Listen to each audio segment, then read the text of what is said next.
Shalom Israel.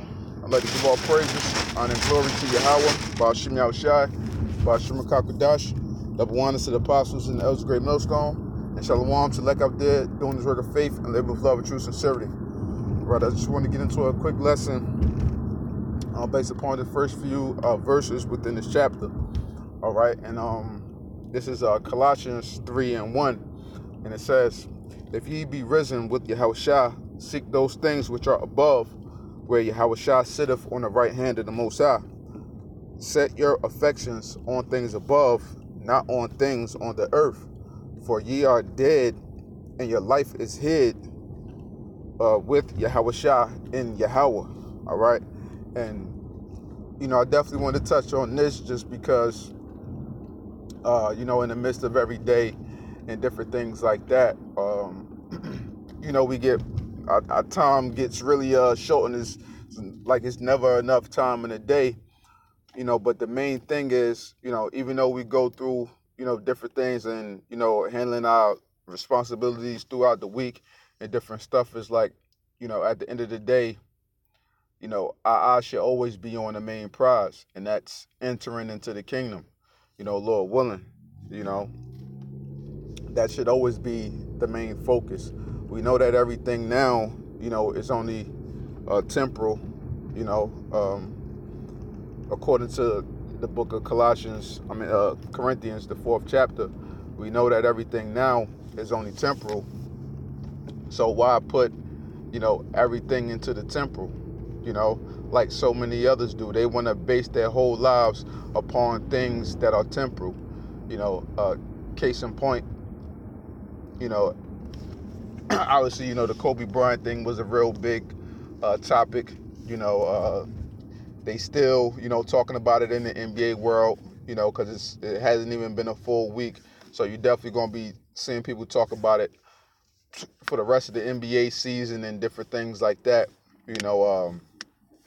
But Kobe, and I was watching one of the players, Tracy McGrady, played for the Toronto Raptors and, Orlando Magic, a couple other teams and stuff like that.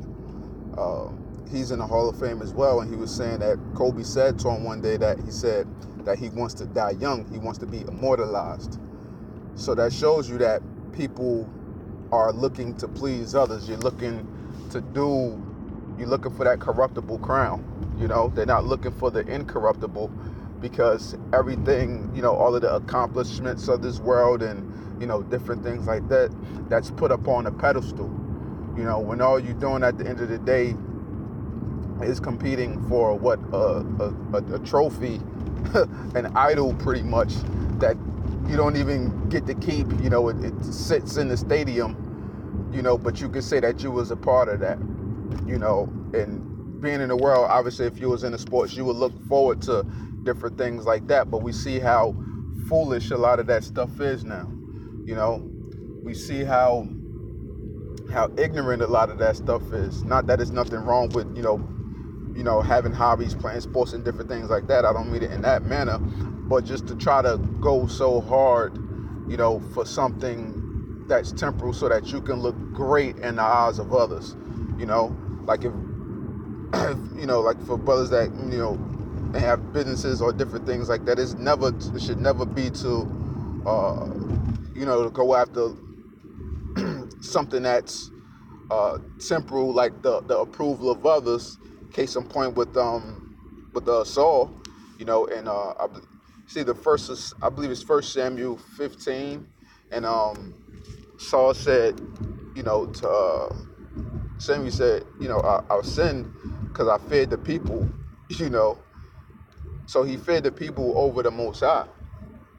And that's the thing that the world gets caught up into. They get caught up into wanting to please people that don't even give a damn about them, when at the end of the day, hey, we looking for the things that are above, because everything now is just so tainted, man.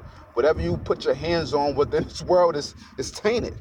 You can't get around it. You cannot get around it. Whatever you put your hands on in this world, it is tainted. It is corruptible. It's nasty. It's filthy. It's vile. I don't even want to touch on a woman talk, but you already know how that type of thing goes. You know, you already know how that type of thing goes. So everything within this world is vile and is corruptible, man. And there is truly no substance within this world except for, you know, the love that we have for the truth and doing what we have to do according to the Heavenly Father's will. You know, everything else, like, what does it really matter when this world now, as we know it, is going to be set to naught? Esau trying to rebuild his kingdom and gaining this great glory for these 400-year periods. It's going to be all brought down to naught.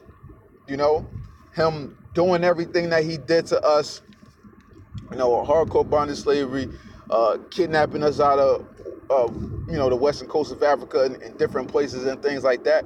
It's all going to be brought to naught. All going to be brought to naught, man. You know, how is that going to feel for Esau to thinking that you truly got the world in your hands, or at right now he does because this is his kingdom, but then to lose it within an instant and to never, ever be able to claim it back? You know they got to feel like crap, man. To never, ever be able to gain it back, the glory in which you once had.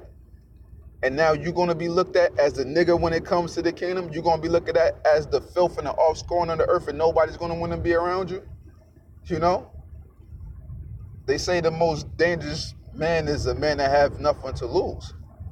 And that's why Esau is so dangerous, because he knows that he has nothing to lose. Well, you know, within this current world, he has the power, but ultimately, they truly know within their heart what time it is, man. They truly know what time it is with Yahweh Bashim Yahushua. They know that their kingdom is going to be brought to naught. That's why they're scared right now, man. That's what with their different plans and stuff, they shivering and trying to constantly get things together. And then, you know, you got these whistleblowers, and then people keep bringing out all this different information, you know, out upon Esau.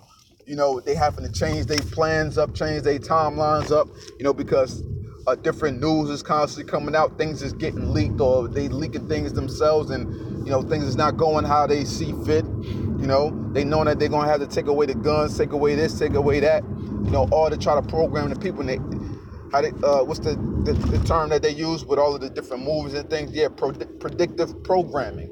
You know, the predictive programming of the society, you know, and that's what they're doing. That's what they're doing.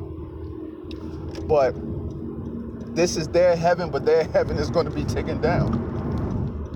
So ultimately, where should our minds be? Focused upon the kingdom. You know, doing what we have to do, but focus on the kingdom.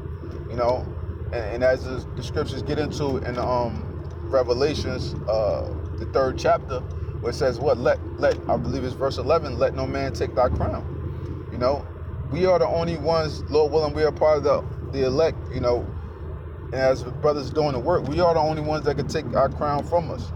You know, Esau can't do it, because if we truly have that faith in Yahweh Bashim Yahushua, at the end of the day, who can really steal that love from you? The scripture saying in Romans 8, who shall separate us from the love of the Lord? You know, or said what not? Peril, thirst, hunger, etc., etc., etc., shall separate us from the love of the Lord.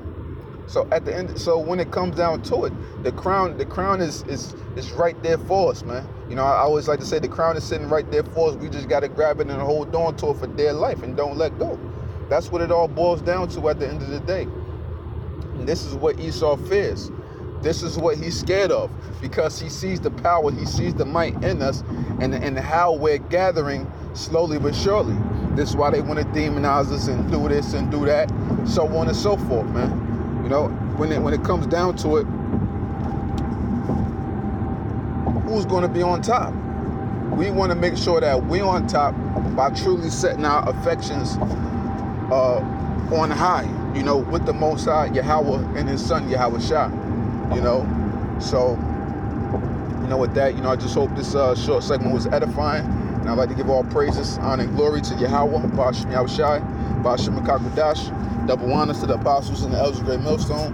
And Shalom to Lek out there doing this work of faith and labor of love and true sincerity. Shalom.